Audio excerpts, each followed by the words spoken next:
Alors tout d'abord, pour commencer, pour parler un peu de la vie universitaire, sur le campus général du Tech, donc il y a pas mal de vie universitaire, il y a pas mal d'activités, il y a des salles de sport, il y a une piscine, il y a des terrains de tennis, un terrain de foot, etc. Donc ça permet de faire du sport régulièrement et de pouvoir échanger avec les autres étudiants.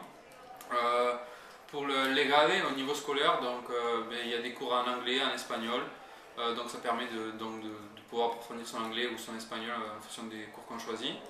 Ça dépend aussi des cours qui sont imposés par l'université. Moi j'ai eu l'opportunité de choisir mes cours et donc il y en a des très intéressants. Donc il faut bien choisir les cours qu'on veut faire. Et donc après ça peut permettre d'approfondir ce qu'on a appris en France et donc c'est très intéressant. Bonjour, je m'appelle Morgan, je suis étudiant ici donc à l'EGAD en échange en double diplôme. Je viens de l'université de l'ESSEC en France et donc je vais vous parler aujourd'hui un petit peu de la vie académique ici au Mexique. Le principe est simple, pour le tech, et c'est donc comme vous le savez, fait partie du groupe ITSM qui est composé de plusieurs campus, essentiellement celui du tech de Monterrey qui est pour on va dire avant le master, et l'EGAD qui est plus pour le master, donc avec des cours un peu plus compliqués.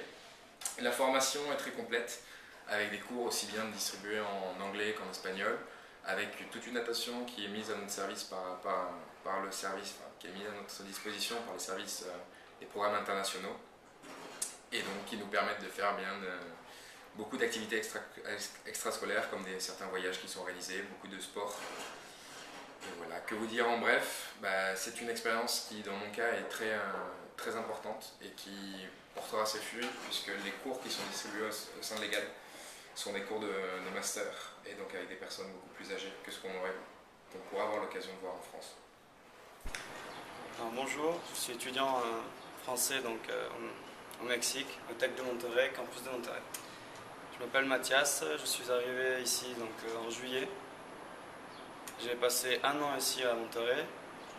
Pour moi, c'est une expérience unique et inoubliable. Malgré les nouvelles qu'on peut entendre en France, mon expérience a resté comme une bonne expérience. Alors je vais vous parler un peu des cours que j'ai eu ici au Tech. Alors les cours moi je viens d'une école d'ingénieur public et les cours sont pour réellement différents.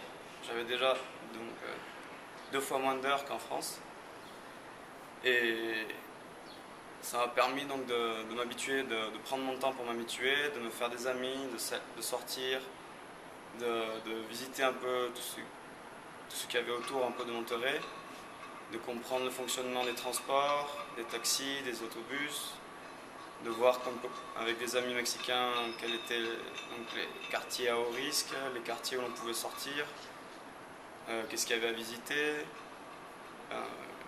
Aussi, après je vais parler un peu plus particulièrement des cours. Donc les cours déjà, moi j'ai eu des cours plutôt particuliers, c'est-à-dire qu'on avait des classes entre 20 et 25 personnes. Et c'était des cours plus basés sur la pratique, sur des techniques. J'ai étudié le génie industriel ici. Et donc ces cours étaient plutôt pratiques. Et donc, je ne sais pas trop quoi dire plus. J'ai pas eu beaucoup de cours. Et ça m'a permis donc d'utiliser tout ce qui était bibliothèque et toutes les ressources que peuvent nous fournir le tech. Donc il y a bibliothèque, il y a les services informatiques, les services internationaux, les services pour des stages en dehors de l'école. Ça m'a permis aussi pour certains amis de s'y trouver un travail, avoir un revenu et aussi de s'habituer un peu à tout ce qui était le cursus international. Alors pour le Mexique en général, c'est un très beau pays, il y a vraiment beaucoup de diversité, c'est-à-dire qu'on a des climats très différents, si on va du nord au sud, ça peut passer du désert à des zones montagneuses beaucoup plus fraîches et aussi par exemple dans le sud de la jungle, donc c'est un pays très diversifié. Il y a beaucoup d'endroits à visiter, il y a des très belles plages, par exemple les plages du Yucatan sont parmi les plus belles du monde, donc je veux dire il y a beaucoup de tourisme à faire, beaucoup de voyages à pouvoir faire. La culture est très intéressante aussi, donc pareil elle est très variée selon les régions où on va. Après, donc, un autre point très important, c'est la nourriture, donc, qui est vraiment très particulière, mais c'est très très bon. Il faut faire attention des fois à pas trop manger dans la rue, parce que la qualité des aliments n'est pas toujours la même, mais je veux dire, en général, il n'y a aucun problème et c'est très très très très bon. Les gens sont très agréables, ils sont très ouverts, on se fait facilement des amis. Pour ce qui est des. Donc, après, moi je vous conseillerais, si vous avez l'opportunité de venir faire un échange ici, c'est une expérience très enrichissante. Ça permet de voir une nouvelle culture, de s'ouvrir à une nouvelle culture, et donc aussi de pouvoir pratiquer son espagnol, améliorer son espagnol. C'est un point très important. Moi, par exemple, j'aimerais bien rester quelques temps ici, si je trouve un stage après un emploi, pour justement pouvoir acquérir un peu plus d'expérience et après par la suite pouvoir valider cette expérience en Europe par exemple. Alors en bref, pourquoi le Mexique?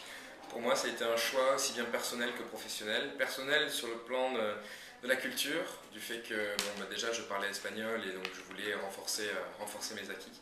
Mais sur le fait aussi que les personnes ici sont chaleureuses, accueillantes et ouvertes d'esprit et que les paysages, sans vous mentir, on y trouve toute une diversité qu'on n'a pas forcément en France ou en Europe. Donc avec aussi bien des plages, des forêts, des déserts, etc. Tous aussi splendides les uns que les autres. Mais aussi et surtout sur le plan professionnel, donc j'en ai déjà parlé pour Monterrey qui est une ville industrielle, mais surtout donc le Mexique qui est situé dans la zone ALENA et qui est un peu au centre des Amériques, qui permet une grande ouverture aussi bien au niveau des États-Unis et du Canada, mais aussi au niveau de l'Amérique du Sud. Et donc c'est très important. Si je devais refaire le choix que j'ai fait, 100% je le referais parce que je me retrouve aujourd'hui, je pense, avec beaucoup plus de maturité, beaucoup plus de recul sur les choses. Et donc c'est avec grand plaisir et puis surtout un grand conseil que je vous recommande si vous avez l'occasion de faire ce voyage et cette expérience mexicaine. J'ai fait 1 an ici au Mexique, donc à Monterrey. Et je le conseille vraiment à tout le monde parce que l'ambiance qu'il y a ici et tout ce qui est les fêtes, parce que les Mexicains savent faire la fête. Donc je vous conseille à tous de venir ici pour tout ce qui est la bonne humeur et viva Mexico.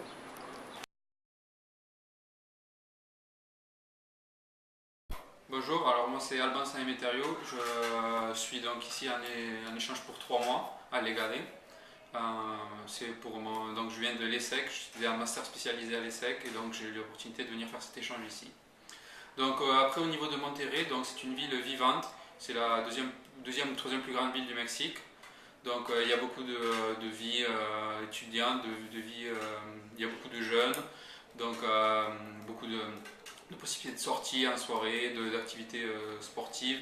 Il y a plein de choses à faire autour de Monterrey, il y a du canyoning, des choses à visiter. Donc ensuite, au niveau de la sécurité, donc c'est vrai qu'on entend beaucoup de problèmes au niveau de Monterrey. Ces problèmes, je suis là depuis 3 mois, j'y ai jamais été confronté. Donc ça ne veut pas dire qu'il ne faut pas faire attention, c'est-à-dire qu'il ne faut pas faire non plus ce qu'on ne ferait pas en France. C'est-à-dire si on va par exemple dans une discothèque, on ne va pas laisser nos affaires sans les surveiller. Il ne faut pas montrer trop de signes de valeur aussi, pareil comme on le ferait en France, pas montrer qu'on est plus riche que la moyenne des habitants ici. Il y a aussi des zones où il ne faut pas trop se promener.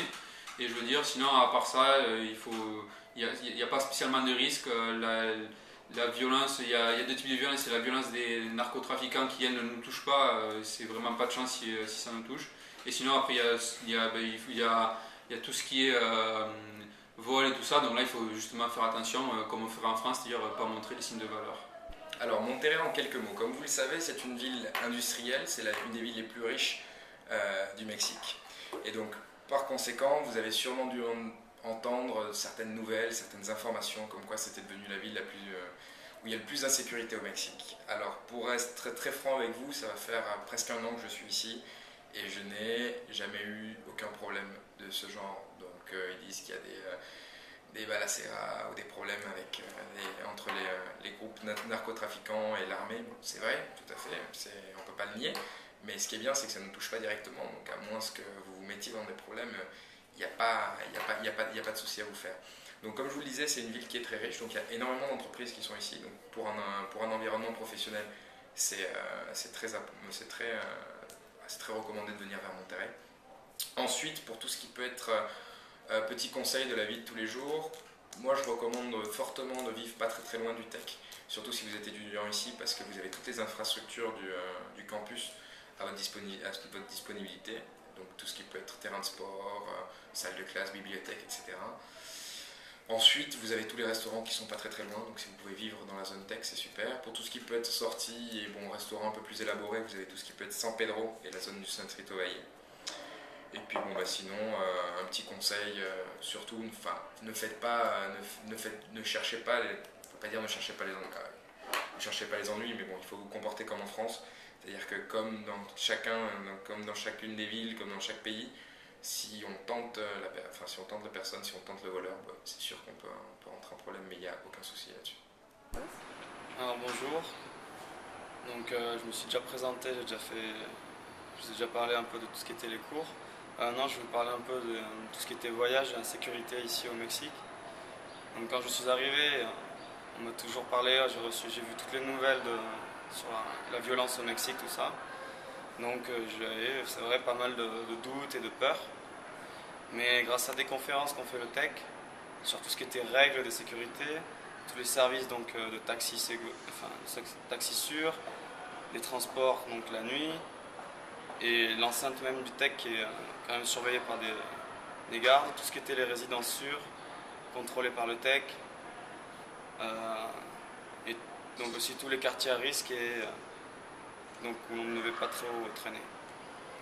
Donc ces conférences m'ont permis donc de suivre ces règles et en suivant ces règles, je n'ai pas vraiment ressenti de peur ni de doute. Je pouvais aller pratiquement à n'importe quel quartier de Monterrey sans me sentir mal à l'aise en croisant une voiture ou quoi que ce soit, en croisant des personnes.